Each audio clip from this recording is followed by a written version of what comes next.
Hello, my friend. This is Clyde. You are a champion. Let me say that again. You are a champion.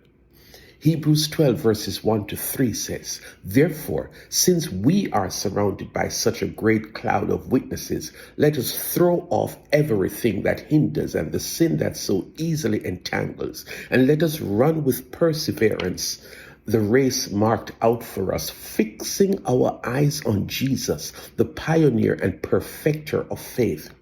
For the joy set before him, he endured the cross, scorning its shame, and sat down at the right hand of the throne of God.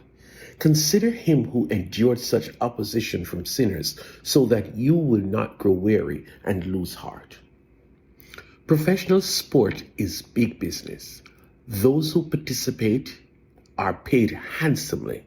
The language they use is lucrative contract, and in some areas they talk about multi-million-dollar deals.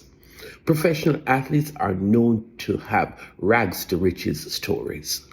They are able to live in mansions, have luxury cars and private jets, and are able to help poor parents and siblings and donate to charity. It is as if they become overnight sensation. But is that really true? You're a champion. You, my Christian brother and sister, you are a champion.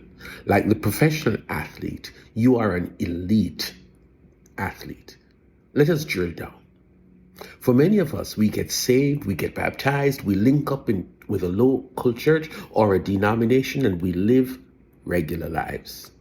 By regular lives, I'm talking about those athletes who never make it to the big leagues. They may be pros, all right, but they never make it past the certain level. They don't get to the winner's podium. You never hear much about them, if at all. They are not in the news, and nobody really pays attention to them. After some of us get saved, we do just enough to say that we are saved. You know what I'm talking about. We don't commit fornication or adultery. We don't drink alcohol, and we don't gamble. We don't go clubbing. And this last weekend of the year, we go to all the special services because we want to be in the house of the Lord at the end of the year so that God will bless us in the coming year. We uphold the traditions of Christianity sufficiently that nobody speaks of us as backsliders. Friend of mine, that is not the life of a champion. Who then is a champion? A champion has fans.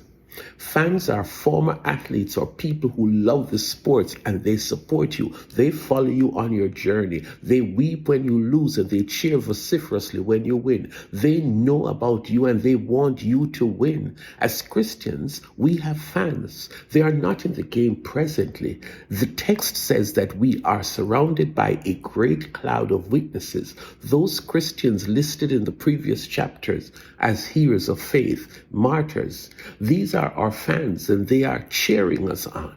You have an obligation to acknowledge them, those older Christians who taught you in Sunday school, who were involved in ministry long before you came on the scene. These fans, they know much about the sport, and they want you to win.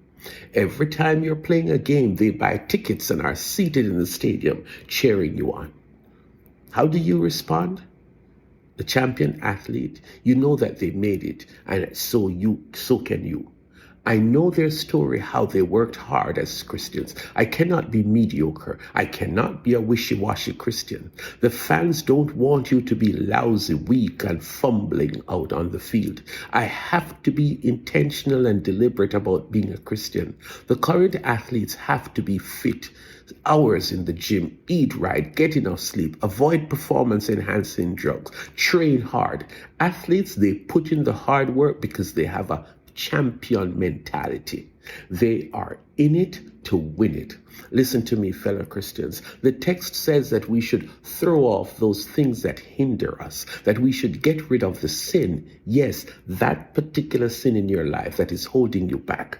I'm talking about the malice, the cursing, the drinking, the sex thing, the lying. Each of us has one of those weaknesses. Don't give in to it and claim that you were born that way. You get rid of it by working at it. Keep trying and depend on Holy Spirit to keep you holy, not only on Sundays, but when you face real temptations Mondays to Saturdays. Just say no. Then there's the matter of running the race or playing through the various rounds or competing every chance you get. Champion, you run to win. Run with a spirit of endurance. And here is a huge motivator.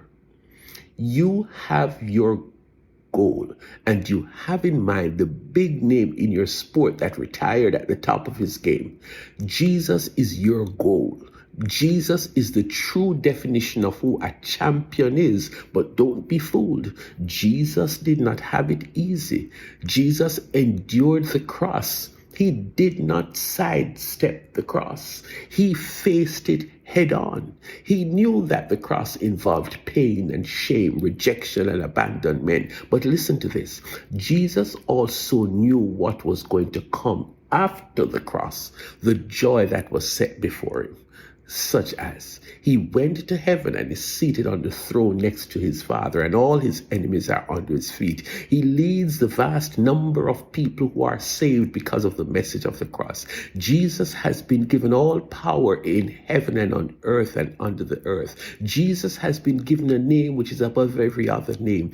Jesus is honored and adored by the angels at all times, and that is because he endured the cross, knowing the joy that was going to come after. These are just some features of the joy that was before him. And so, as tough as the cross story was, although he knew what was awaiting him at Calvary, he kept the joy that would come after the cross in his mind. Jesus endured the opposition, the vicious, malicious, envious, murderous opposition that came at him while he was here on earth. It was no walk in the park for him. We know about the miracles and the parade into Jerusalem, but there were the Pharisees, and they made life miserable for him. There were the haters who wanted to see him dead, and they got their wish when he was crucified. But listen to this. Today the cross, tomorrow the glory. Jesus is our example. He is the goal that we should keep in our vision as we run the grueling race. Each day when we get out of bed, know that that day is going to be a day of temptation, a day of wrestling satanic forces, a day when you will be tested, a day when you may get fired or get bad news from the doctor or somebody close to you die, or you're a victim of a motor vehicle accident or any one of the million of bad experiences that people face daily. You don't climb back in bed because of those thoughts. We get up, we get dressed, and we face the uncertainties of the day. But we do so with courage. We do so with an active faith. We do so after we have spent some time with Jesus, seeking his strength and grace. We take it on because we know that all this is part of the race, but we know that it is not in vain, that there is a prize.